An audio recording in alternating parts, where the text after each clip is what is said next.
आपके साथ डिस्कस करने जा रही हूँ ये कुछ ऐसी इंपॉर्टेंट टिप्स हैं जो आपको एग्जाम से पहले समझने की जरूरत है। टिप्स कुछ ऐसी हैं कि हम किस तरह से एग्जाम को लिखें, एग्जाम कैसे फॉलो करें, एग्जाम के टाइम या एग्जाम से पहले हमें किस तरह से क्या करना चाहिए और क्या नहीं। तो सबसे इंपॉर्टेंट टिप है कि no more study at last time. इसका मतलब ये नहीं है कि आप स्टडी बिल्कुल ना कीजिए। इसका मतलब ये है कि अगर आपको किसी एग्जाम से पहले 2 या 3 हॉलीडेज हैं तो आप अपनी पहली 2 हॉलीडेज, जब पहली हॉलीडे में आप अपनी रिवीजन ले लीजिए। बट जो एग्जाम से पहले का टाइम है, द लास्ट मोमेंट टाइम, जो रात का टाइम, एक दिन पहले का शाम का टाइम होता है, उससे आप बिल्कुल रिलैक्स मोड में अपना टाइम स्पेंड कीजिए। हमारी तैयारी एग्जाम से पहले ही होनी चाहिए, ना कि एग्जाम से 12 घंटे पहले लास्ट मोमेंट पे। ज्यादातर क्या होता है, हमारा एग्जाम अगली मॉर्निंग या आफ्टरनून में होता है, तो हम क्या करते हैं, रात के 12 बजे तक पढ़ते रहते हैं। अगर 12 बजे तक भी नहीं पढ़े, 11 बजे तक पढ़े, तो सुबह 4 बजे का अलार्म लगा लेते हैं। लेकिन ऐसा नहीं करना।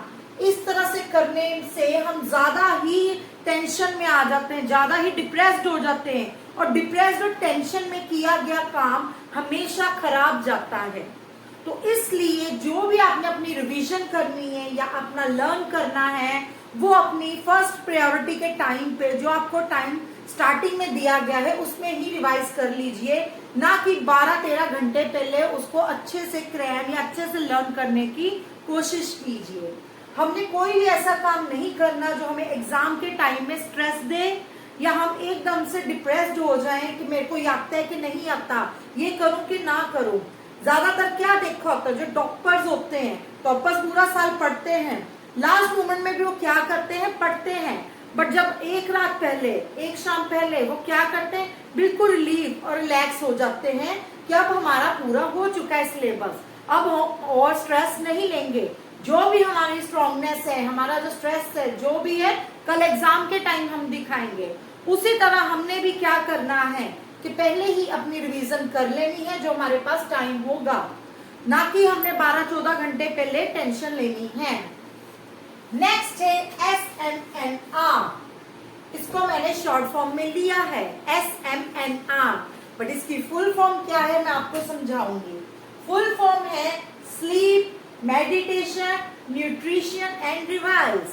अगर हम एक दिन पहले एग्जाम से अपनी नींद पूरी लेंगे, सपोज हम 11 बजे सो जाते हैं और सुबह भी 5 बजे का अलार्म लगा के या 6 बजे का अलार्म लगा के उठते हैं, तो इससे क्या होगा, एग्जाम के टाइम हम बहुत ही एक आराम टाइम से हम अपना लिख पाएंगे, बिल्कुल स्ट्रेस फ्री होके। ज्यादातर क्या होता है, जब नींद आपकी पूरी नहीं होती, आप एग्जाम में क्या करते रहते हो, एग्जाम में आपको ऐसे लगता है हेडेक हो रहा है, मेरे को थकावट हो रही है। क्यों? क्योंकि एक रात पहले आपने नींद अपनी पूरी नहीं की होती। इसलिए हमें एक रात पहले अपनी नींद पूरी लेनी है। टाइम पर सोना और टाइम पर उठना बहुत जरूरी है। दूसरा, मेडिटेशन। हमें अपना मेडिटेशन को भी टाइम देना है, कम से कम 15 मिनट हमें एक दिन पहले एग्जाम के अपना मेडिटेशन भी करना है, ताकि जो भी हमारे दिमाग में स्ट्रेस है, कुछ भी हम सोच रहे हैं, हम मेडिटेशन के थ्रू बिल्कुल काम फील कर पाए। न्यूट्रिशन। Nutrition means diet. हमें डाइट भी अच्छी लेनी है। अच्छी डाइट खाएंगे सारा दिन तो हम खुश रहेंगे। डाइट का मीन ये नहीं है junk food. Diet means almonds लीजिए, ड्राई फ्रूट लीजिए, रिच पल्सेस खाइए, अच्छा खाना खाइए, जूस लीजिए, कोकोनट वाटर लीजिए, ना कि जंक फूड खाइए। क्योंकि अच्छी डाइट लेने से भी हम एक रिलैक्स फील करेंगे और हम अच्छे से अपने एग्जाम को कर पाएंगे। नेक्स्ट है रिवाइज। रिवीजन जरूर कीजिए, बट ये नहीं कि पूरा उसी दिन ही रटना है, उसी दिन ही करना है। इसीलिए मैं क्या समझाती हूँ कि पूरा साल लर्न करना शुरू कीजिए, ताकि एग्जाम्स के टाइम पे आप एक सिर्फ अपनी रिवीजन ले पाए। Next, use 15 minute smartly. इसका मीन है, जब आपका एग्जाम स्टार्ट होता है, एग्जामिनर आपको 15 मिनट देता है अपने क्वेश्चन पेपर को रीड अप करने के लिए। उस 15 मिनट को बहुत स्मार्टली यूज कीजिए। उस 15 मिनट में पूरे क्वेश्चन आंसर थोरली अच्छे से रीड कीजिए, ना कि ऊपर ऊपर से कीजिए। एक एक क्वेश्चन को अच्छे से पढ़िए और अपने दिमाग को बिल्कुल इस तरह रखिए कि मेरे को सब आता है, ना कि अपने 15 मिनट को एक ही क्वेश्चन पर दबा के मत रखिए। थॉरली टाइम वाइज अपना क्वेश्चन पढ़िए और सोचिए कि मेरे को ये आता है, मैंने ये करना है। अपने इस 15 मिनट का इस्तेमाल अच्छे से कर लिया तो जब स्टार्टिंग ऑफ द एग्जाम होगा, जब आपको एग्जामिनर कहेगा कि आंसर लिखना स्टार्ट कीजिए, तो आपका टाइम वेस्ट नहीं होगा। नेक्स्ट है टाइम मैनेजमेंट। पेपर हमारा होता है 3 घंटे का, मीन्स 180 मिनट का, और हमें ये 180 मिनट बहुत अच्छे से यूटिलाइज करने हैं, ना कि इधर उधर दोस्तों की बातों को सुनना है, किसी की आवाजों की ओर ध्यान देना है और किसी चीज की ओर ध्यान दिए बिना सिर्फ आंसर शीट लिखनी है। आंसर शीट अपनी स्टार्ट कीजिए और एक बात ध्यान रखिए, अगर आपका आंसर 1 नंबर का है तो उसे 1 नंबर का ही अटेम्प्ट कीजिए, ना कि 1 नंबर के आंसर को 5 नंबर तक का अटेम्प्ट कीजिए। अक्सर क्या बच्चे करते हैं, वो सोचते हैं कि अभी स्टार्टिंग के क्वेश्चन 1 मार्क्स के हैं तो वो इससे ही शीट भरना शुरू कर देते हैं, गलत है। जो कि अगर आपको 1 मार्क के क्वेश्चन स्टार्टिंग में है तो उसका आंसर 1 और 2 लाइन्स का लिखिए, ना कि उस आंसर को 5-6 लाइनों का लिखिए।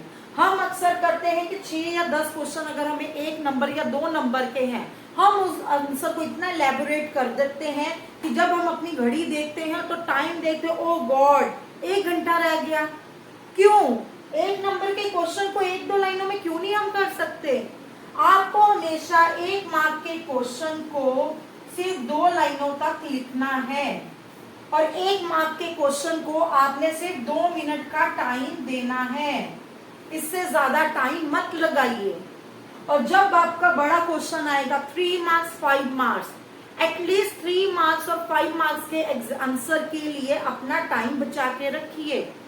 5 नंबर का आंसर है, 3 नंबर का आंसर है, उसमें लाइंस लिखिए, उसमें पैराग्राफ लिखिए, बट उसमें भी पैराग्राफ ये नहीं कि अगर एक आंसर है 3 या 5 नंबर का तो एक पैराग्राफ लिखिए, 7-8 लाइंस लिखिए, ना कि 20 लाइंस उसमें इलैबोरेट कीजिए, या फिर 3 या 5 नंबर के आंसर के लिए 2 लाइनें मत लिखिए।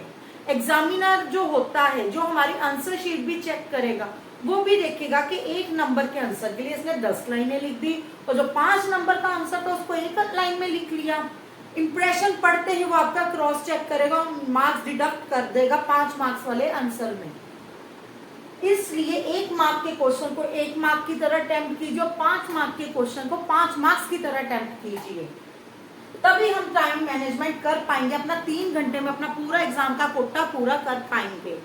एटलीस्ट अगर 180 मिनट हमें दिए गए हैं तो हमें सिर्फ 150 मिनट या 160 मिनट में अपना क्वेश्चन आंसर पूरे करने हैं, ताकि एंड में हमारे पास रिवीजन का भी टाइम ले, एंड में हम चेक कर पाए क्या हमने पूरा किया है, कोई ऐसा क्वेश्चन तो नहीं है कि हमारा रह गया है।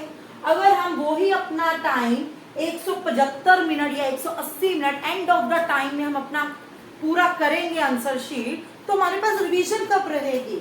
इसलिए टाइम को उस हिसाब से यूटिलाइज कीजिए और फिर अपने एंड में रिवीजन लीजिए। रिवीजन मीन्स रीचेक कीजिए, क्या मैंने सारे आंसर किए हुए हैं, क्या कोई ऐसा क्वेश्चन तो नहीं जिसे मैंने सोचा था कि मैं बाद में लिखूं, मुझे अभी नहीं आ रहा।